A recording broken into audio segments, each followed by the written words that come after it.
Yo, yo, yo, it's your boy Joe, and this is the Chill Drill.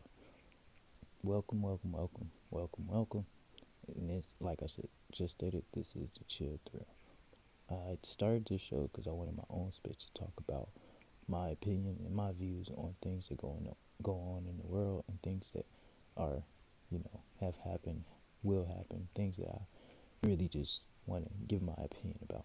And I usually do this, I talk to people, I have friends and all of that, but I want to just something like with something where I could just keep it like just Josiah, just Joe.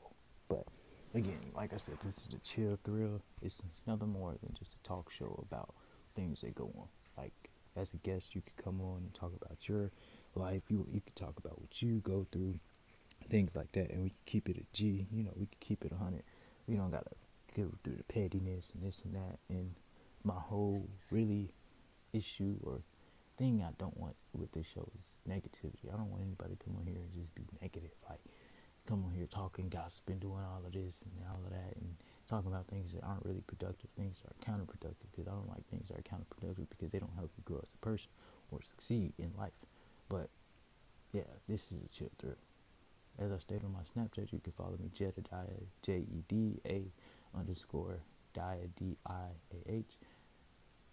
And you can follow me on Twitter at JetLife, Jed, 4 underscores life, Life. And that's it. My IG is kind of under construction right now, but it's all good. It's going to be back soon. But yeah, I stated on my Snapchat that I would be talking about basketball for the first.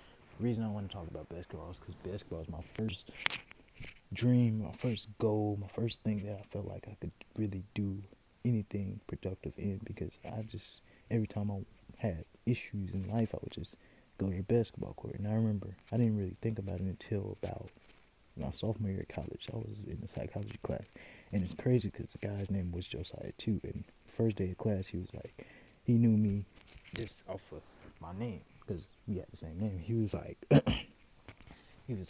I expect great things from you, Josiah. And I was like, I got you. So as the class went on, he just started talking about how you need to put all of your goals into one, whatever you feel like is your mark on this world, and it's something that something you hold dearly. And that's what I feel like is basketball. Me, I feel like basketball, not necessarily to save my life, but like I said, it was my first official thing. And I'll start by talking about the Cavs Warriors, because that's the talk of basketball. The Cavs Warriors been in 3 straight finals. They're the best teams in the league going forward. They're loaded. They great systems, great coaches. Two of the greatest players of all time in Kevin Durant and LeBron James. Greatest shooting backcourt of all time in Klay Thompson and Steph Curry. Derrick Rose, the youngest MVP in NBA history. Isaiah Thomas dropped a 50-piece in the playoffs, right? The day after his sister died. God rest her soul. Yeah, the Cavs and Warriors have legitimate teams, but that's been something that everybody's known about if you're into basketball like that. And if you're not, you still probably do, because you see it all the time on social media and all of this. And social media is one of the craziest things that we have today. And I really have a lot of opinions about social media, because it's just like a blessing and a curse. But we can get into that another time. Back to basketball. Like I said, the Cavs and the Warriors are the best teams in the league. There's no denying it. They're the best players in the world, and they're going to be in the finals again, most likely. But let's talk about some shocker teams. First, I want to talk about Orlando. Orlando caught a lot of people off guard because they're coming into their own really early. Like they got Aaron Gordon, who's becoming a superstar. Maybe not a superstar, but at least a star. He's really good now. Like legit. Like he's coming. He's coming soon. And they have Jonathan Isaac, who was a top 10 pick. They just picked him up in the draft. They got Nikola Vucevic, Elfrid Payton, Jonathan Simmons, Frank Vogel, who's a really good coach. They have a really good system over there. And they beat the Cavs, the Spurs, and the Pelicans already this season. And they look like they're going to be a force sooner than later. But another young team I would like to talk about is Philly. Philly is looking pretty good too, because Philly has Ben Simmons, they have Joel Embiid, they have Justin Anderson, J.J. Redick, T.J. McConnell, Amir Johnson. So many different young, good players. Robert Covington is another one who's underrated. T.J. McConnell and Robert Covington might be the most underrated on their team. And don't forget Markelle Fultz, number one pick, who I don't really think should have been number one pick, but he's still pretty good. And then they got Brett Brown, who's a product of the Spurs system in San Antonio, which is always good because people Popovich products are usually typically pretty good because the Spurs are just the Spurs. They're never gonna not be good. They've won 50 something games since 96, I want to say. So yeah, they're gonna be good. Yeah, but Philly's gonna be good. Sacramento is going to be very good. I like Sacramento not because they're good right now, but because they're going to be good pretty soon. They have Fox, who's a very young player, and they have Labissiere. They have Buddy Hield. High. I'm not really sure how to say his name. I'll figure it out because I don't want to disrespect his name. Then they have George Hill, who's not young, but he's a veteran. He can lead Fox. They have Vince Carter, who's also a veteran, who can give these young guys some leadership and some qualities that they need going forward. Another young team, Minnesota. Minnesota just picked up Jimmy Butler, and it hurt me because he's from Chicago. Well, he was on the Bulls for that's where he started his career, but things didn't work out how they wanted to, so they did what was best for the organization. They sent him on his way, which is good because it was pointless to waste his prime when we weren't going to win any championships anytime soon. And I liked it. We chose a direction because now at least the fans know we're going through struggles and we're going to come back greater than ever. And it's looking pretty good because we might get paid Michael Porter Jr. soon. So I'm praying because that's the hometown team. A little backstory about me. I'm 23 years old. I'm from Chicago, Illinois. I grew up with a single mom, two sisters, family that I love dearly, and I always will. But that's for a whole other time. I want to talk about basketball because that's what I came on this show to talk about. This is the first show. Again, the Chill Thrill. Welcome, welcome, welcome. Let's talk about Houston. Houston's another very good team. They were good last year. They put up the most threes. They're just running gun. Mike D'Antoni has a 7 seconds or less, which is a system he created in Phoenix with Steve Nash, and Steve Nash won 2 MVPs. They'd never won a championship because they couldn't defend for nothing, but that's neither here or there. Their offense is just legit now, and right now where the league is at, yeah, it's pretty good that they have that because the Warriors are gonna put up too many points. The Cavs are gonna put up a whole bunch of points. Melo and PG and Russ in OKC are gonna put up a lot of points, so you need to be able to put up points. It was good that Houston hasn't. They added Chris Paul, and they're going to be pretty good. They're already good. Like they have James Harden. They got PJ Tucker off like off season. They got Clint Capella, who's I think could be top 10 for his position for sooner than later. And they have just another group like a lot of young players and a lot of fresh legs.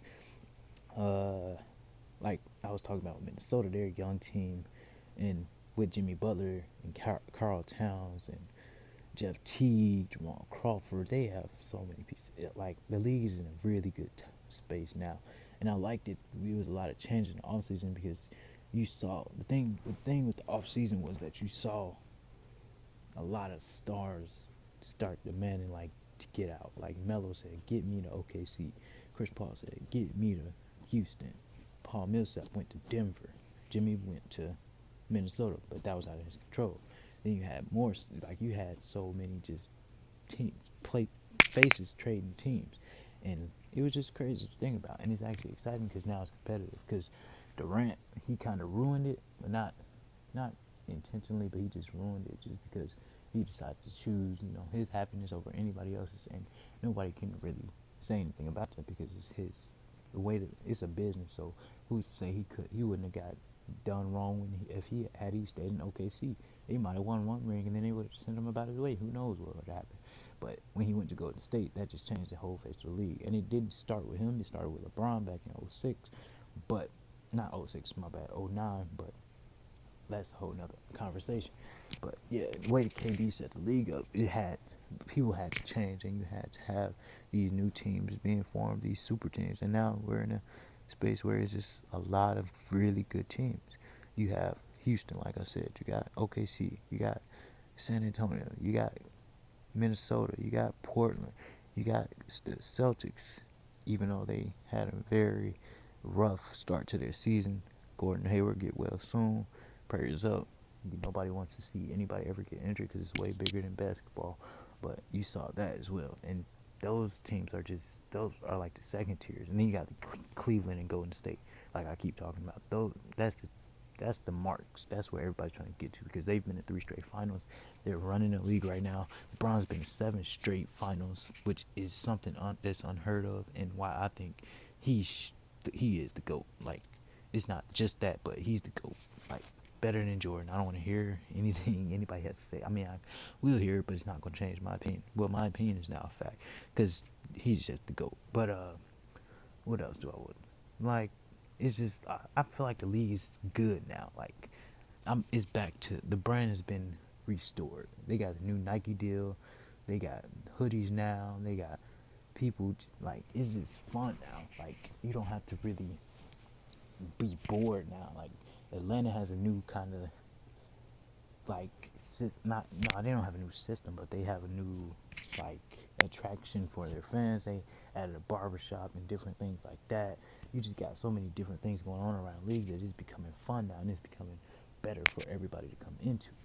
Um, yeah, that's what I would like to say about that. But I guess since this is only the first show, I'll just give that little spiel about how I feel about the league because I have so many more different opinions about the league because I've been following the league since I was able to even watch basketball. Like, that's just something I really wanted to do, and I actually tried out myself for the league. I mean, it was a dream, it was kind of a crazy dream, but it was worth a shot. I gave it my all. It was kind of out of my control, which is again another story for another day. But the league is the league, and it's the most popular brand on the face of the earth because everybody loves basketball. And when the playoffs and finals come around, then that's when things really get good. But yeah, that's the league. That's that for the league. So as far as the show, like I said before, and like I'll continue to say, this is just the chill thrill. It's just it's exactly what it says. It's a chill a chill vibe, a chill space to talk about anything anybody wants to talk about. I have guests, I'll have people come on, different people, friends, family, things like that. People like-minded people. But my whole thing is I don't want any negativity on this show. I don't want people coming on here trying to start drama, starting to start mess, trying to threaten. All of that is for the birds. It is. It's just that simple. So yeah, chill thrill. Welcome, welcome, welcome, and I hope y'all enjoy. I have a lot more in store for you all, but everyone have a blessed night, and everyone stay great, stay positive, stay up, and most importantly, stay human. Good night. Love you all. This is your boy Joe.